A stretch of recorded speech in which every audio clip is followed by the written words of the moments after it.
বাড়িতেই আজকে বানিয়ে নিয়েছিলাম চিকেন মোমো। তো ভাবলাম রেসিপিটা তোমাদের সাথে শেয়ার করা যাক। তো তার জন্য দেখো ময়দা নিয়ে নিয়েছি, তার মধ্যে একটু সাদা তেল, একটু লবণ আর অল্প অল্প করে জল দিয়ে কিন্তু ডোটা ভালো করে মেখে নিয়েছি। তো দেখো ডোটা আমাদের মাখা হয়ে গেছে, তার উপর থেকে একটু সাদা তেল দিয়ে সেটা কিছুক্ষণের জন্য রেস্টে রেখে দেবো। তারপরে এদিকে গ্রেট করে নিয়েছি আদা রসুন, পেঁয়াজ কুচিয়ে নিয়েছি, বাঁধাকপি কুচিয়ে নিয়েছি আর চিকেনটা কিমা করে নিয়েছি।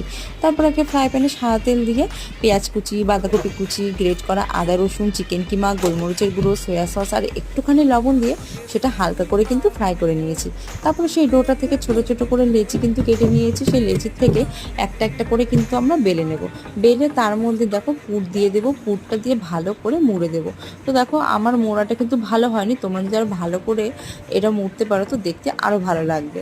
তারপরে এটা স্টিমে বসিয়ে দেবো। আমি একটা কড়াইয়ের উপরে জল দিয়ে একটা প্লেটের উপরে সেটা মোমোগুলো রেখে সেটা স্টিমে বসিয়েছিলাম। তো দেখো মোমো আমাদের একদম রেডি। তো খেতে কিন্তু একটা দারুণ হয়েছিল, তোমরা অবশ্যই